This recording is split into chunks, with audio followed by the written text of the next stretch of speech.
All right, so we're going to continue with section 13.4. We're going to do some examples, but just a little note to try to reference back to what we did in the previous video, or what we discussed in the previous video. So in general,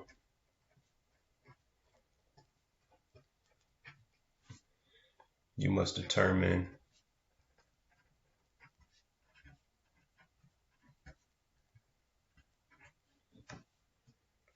from the nature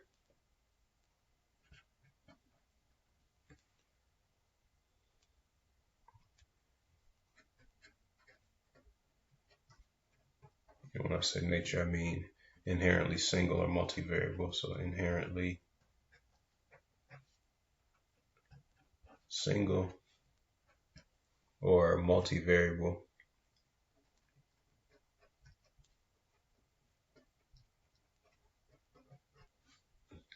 of the function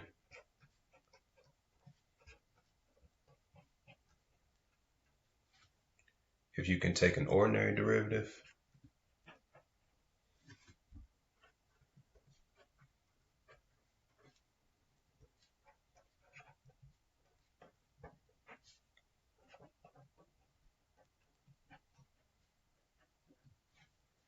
or you must take partials.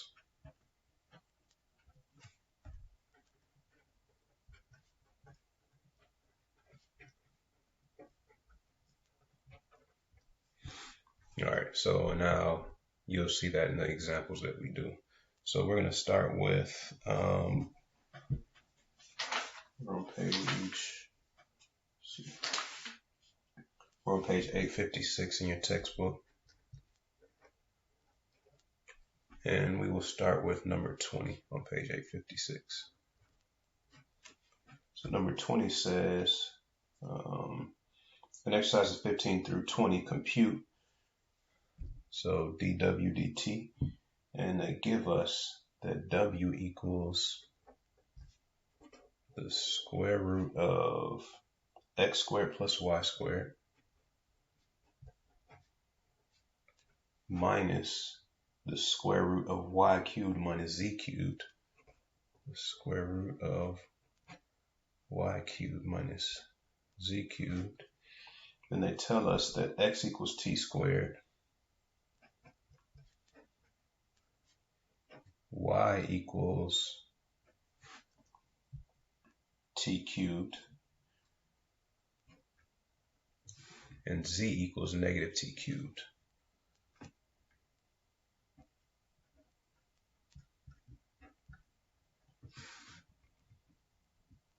All right, so they tell us to find the derivative of w with respect to t.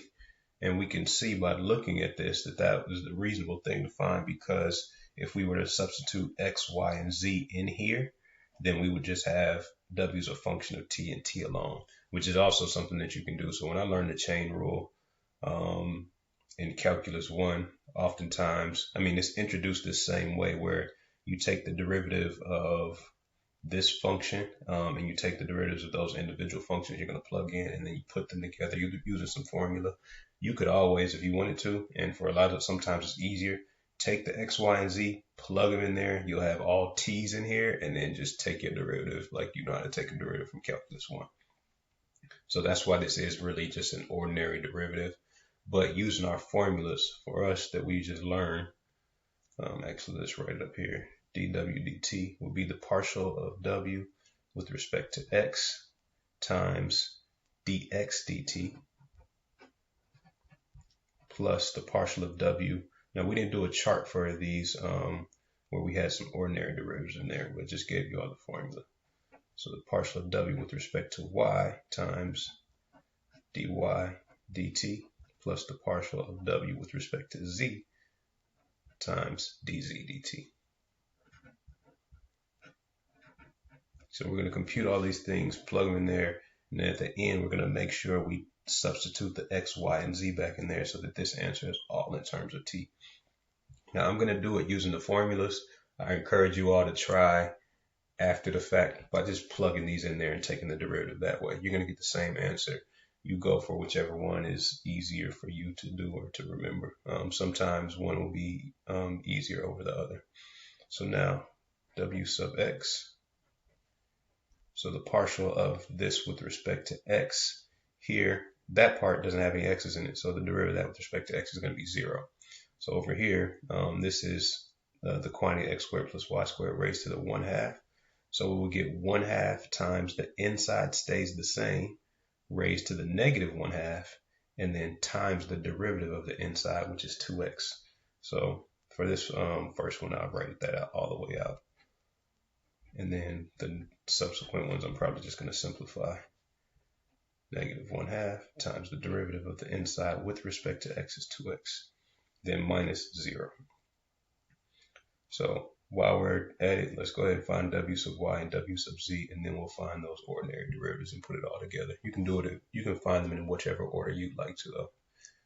So w sub y equals, now the partial of this with respect to y is going to be similar to that, and when it simplifies, it's just going to end up being y over the square root of x squared plus y squared. When we take the partial of that part with respect to y, is because it turns out like this, except that's a y, so the 2's will cancel, and this comes down to the denominator, and you would just have a y left in the numerator. So both of these actually should look the same. Then minus, now we need to take the partial of this with respect to y, so there, the 1/2 is going to come out front, and then the inside is going to stay the same, y cubed minus z cubed raised to the negative 1/2, then times the derivative of the inside with respect to y is 3y squared. And then we need the partial with respect to z of w with respect to z. And the partial of w with respect to z, no z's there. So it's going to be the negative of, we're going to take this partial that we have, right? I mean, the partial of this right here with respect to z, which is going to look almost identical to that one, with the exception of we're going to have a sign change out here, and that's going to be a z. So it's going to be negative 3z squared. So here, and I'm going to simplify it this time, that's going to give us 3/2 times 1 over, 3/2 z squared, z squared, times 1 over the square root of y cubed minus z cubed. All right, so that's w sub x, w sub y, and w sub z.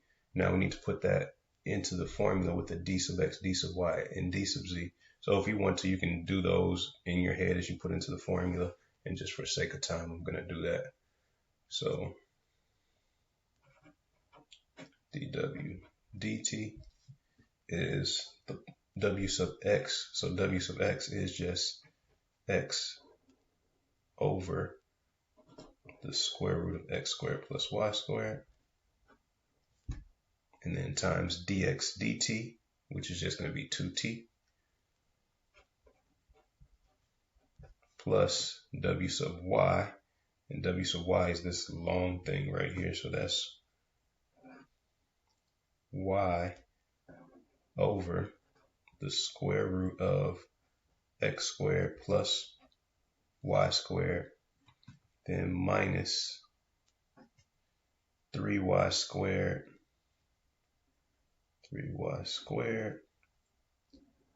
over 2 times the square root of y cubed minus z cubed,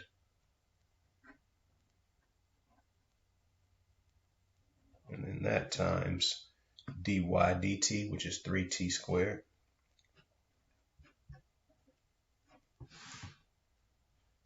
All right, and then plus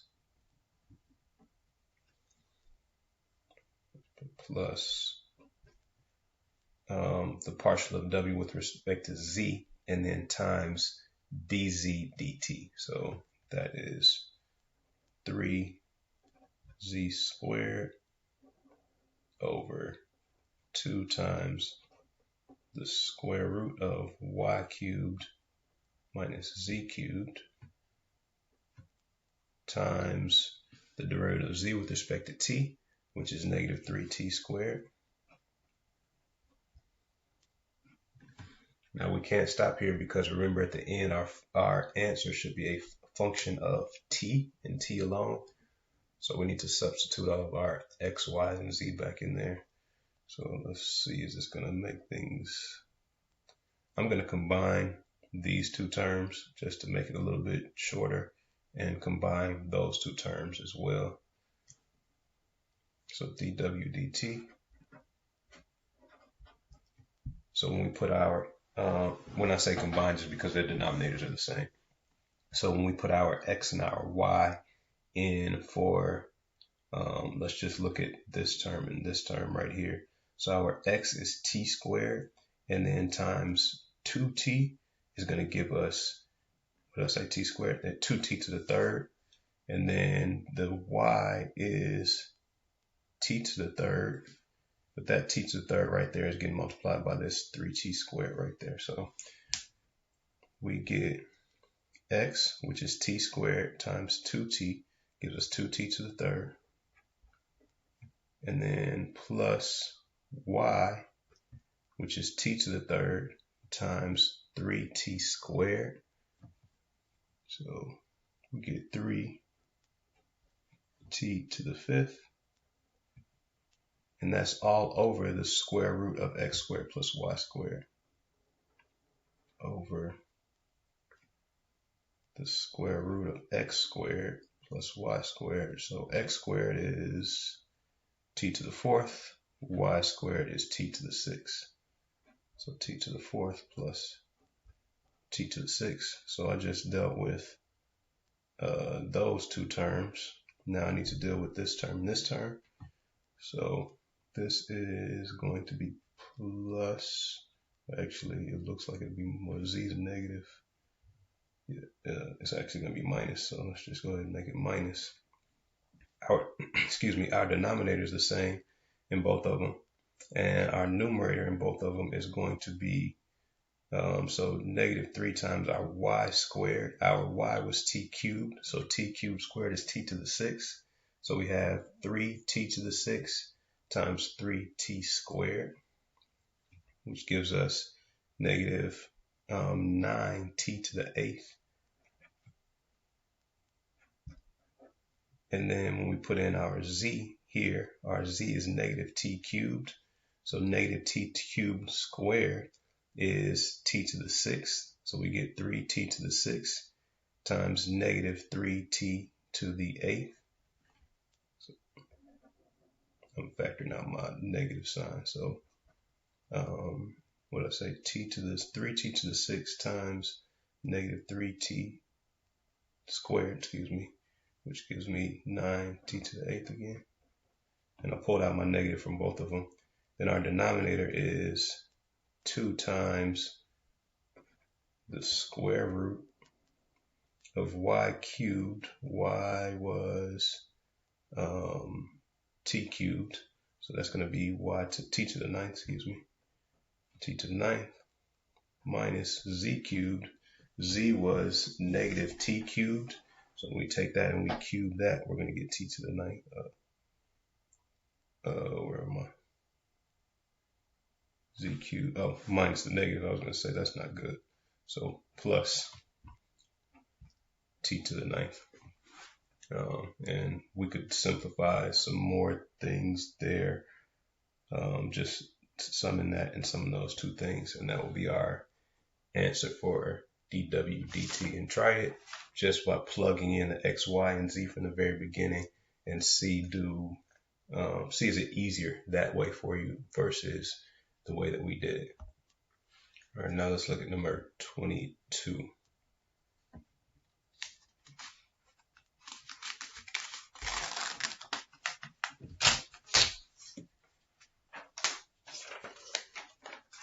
All right, so number 22 says,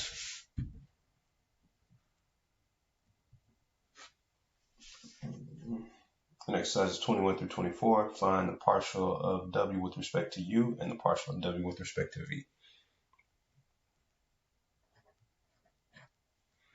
And they give us w equals x squared minus 2y minus 7z. X squared minus 2y minus 7z.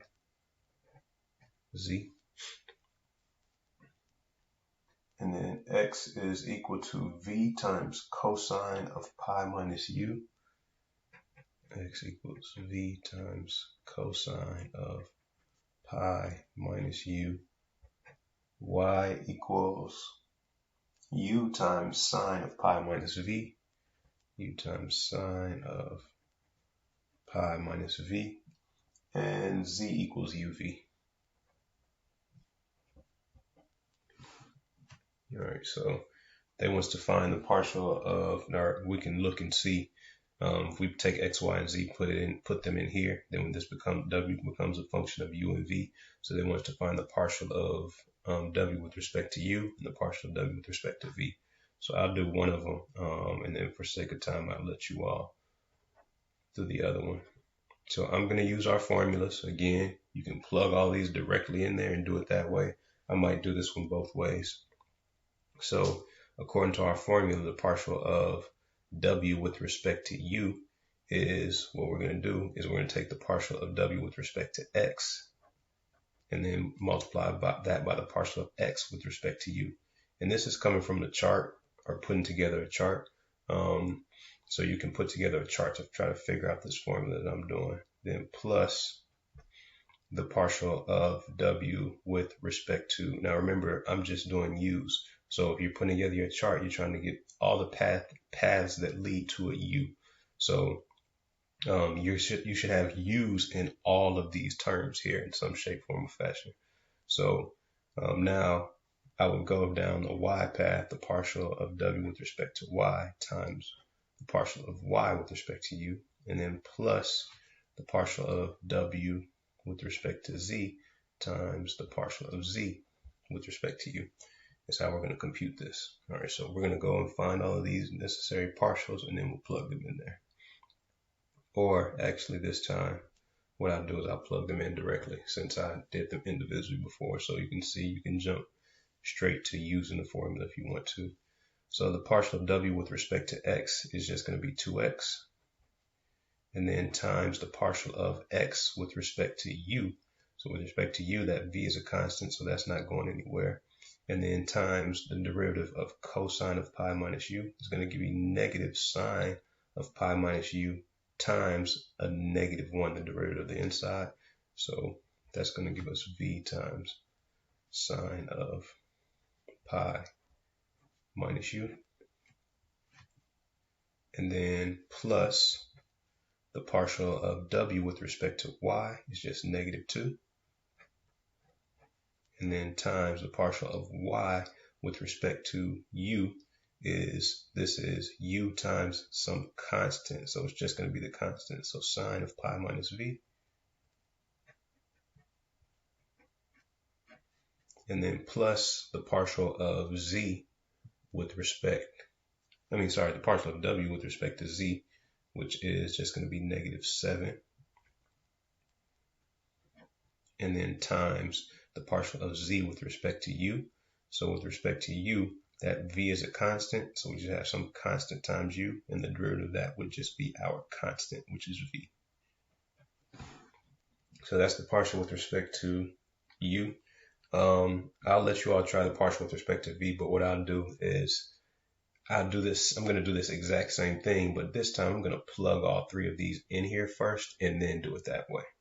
So let's rewrite what is w. If I just plug this stuff directly in there, I will get v squared times cosine squared of pi minus u, and minus 2 times u times sine of pi minus v, and then minus 7 times uv. So now if I take the partial of this with respect to u, here that v squared is not going anywhere. So I'm going to have that, actually that means I lost a v squared up here somewhere. I lost a v somewhere up here. Where did I lose it? Oh, that one I still have. So I don't have a v squared up here. That'd be sub x, 2x. Oh, I haven't plugged back in up there. That's why I didn't lose anything. I still haven't plugged in up here, so I'm not done with that one. So I'm going to have this v squared right here, and then I'm taking the partial of this with respect to u. And when I do that, the 2 is going to come out front. Let's see what order. Let me just write the v squared now. The 2 is going to come out front, and I have cosine of pi minus u times the derivative of, that's going to stay the same, and then times the derivative of that. So I'm going to have 2 times cosine of pi minus u. So the 2's coming down, the inside stays the same, and now the derivative of the inside is the derivative of cosine of pi minus u, and that's going to give me negative sine, it's going to end up being multiplied by negative again, so it's going to give me negative sine of pi minus u, but then times negative 1, so it's actually going to be positive sine of pi minus u. And then minus the partial of this with respect to u. That's a constant, so it's just going to be negative 2 times sine of pi minus v. And then the partial of this with respect to u is just negative 7v. All right, so only thing left to do is up here, not down here. This is done. Up here though, if you can squeeze it in up there, put it in up here. If not, just put it down at the bottom. Just make sure. I had one x in there that I missed. I didn't see that thing there. So that means I need to plug that x back in there. And then when I plug that in, that's going to give me 2v cosine of pi minus u times v sine of pi minus u minus 2 sine of pi minus v minus 7v. So the 7v's of course are the same. We can see that's the same. Let's make sure everything matches up over here. We have a v squared right there. The 2 is right there. Cosine of pi minus u, cosine of pi minus u, sine of pi minus u, sine of pi minus u. Doesn't matter which way you do it, you're going to get the same answer. So the only thing that remains is to find the partial of w with respect to v. So you all can do that either using this formula or a similar formula, which would be partial of w with respect to x times x sub v plus the partial of w with respect to y times y sub v times the partial of w with respect to z times z sub v. So go ahead and compute that and see what you all get. And again, do it this way and then try it the other way. Do whichever one you prefer.